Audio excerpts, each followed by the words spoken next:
ప్రభుత్వ పాఠశాలలో చదువుతున్న విద్యార్థులు పాఠ్యాంశాలను సులభంగా అర్థం చేసుకునే విధంగా ఉపాధ్యాయులు సృజనాత్మకంగా బోధించాలని సూర్యాపేట జిల్లా కలెక్టర్ సూచించారు. గురువారం మునగాల మండలం గూడూరు గ్రామంలోని జిల్లా పరిషత్ ఉన్నత పాఠశాల మరియు అంగన్వాడీ కేంద్రాన్ని జిల్లా కలెక్టర్ ఆకస్మికంగా తనిఖీ చేశారు. ముందుగా ఉన్నత పాఠశాలను సందర్శించిన కలెక్టర్ విద్యార్థుల హాజరు వివరాలు తెలుసుకుని ముఖ గుర్తింపు విధానంలో హాజరు నమోదు ప్రక్రియను స్వయంగా పరిశీలించారు.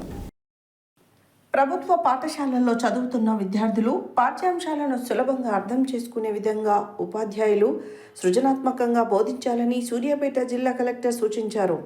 గురువారం మునగాల మండలం గూడూరు గ్రామంలోని జిల్లా పరిషత్ ఉన్నత పాఠశాల మరియు అంగన్వాడీ కేంద్రాన్ని జిల్లా కలెక్టర్ ఆకస్మికంగా తనిఖీ చేశారు.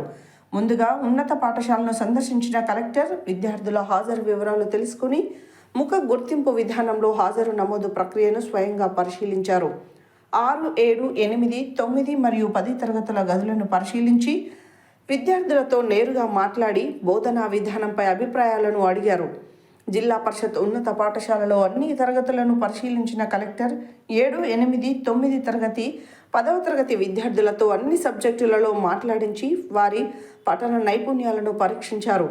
పాఠశాల ప్రాంగణ పరిశుభ్రత, తాగునీటి సదుపాయాలు పరిశీలించారు. కుర్చీలు, బెంచీలు కొరకు ప్రతిపాదనలు సమర్పించాలని ప్రధానోపాధ్యాయులను ఆదేశించారు. ఈ సందర్భంగా కలెక్టర్ మాట్లాడుతూ విద్యార్థులు అన్ని సబ్జెక్టులలో పట్టు సాధించేందుకు ప్రత్యేక దృష్టి పెట్టాలని ఉపాధ్యాయులకు సూచించారు. పదాల సరైన ఉచ్చారణ, అర్థ వివరణతో పాటు ఆంగ్ల పదాలను తెలుగులో సరిగ్గా అనువదించి బోధించాలని తెలిపారు.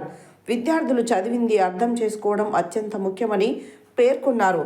ప్రధానోపాధ్యాయులు వెంకటేశ్వర్లు, ఉపాధ్యాయులు పాల్గొన్నారు.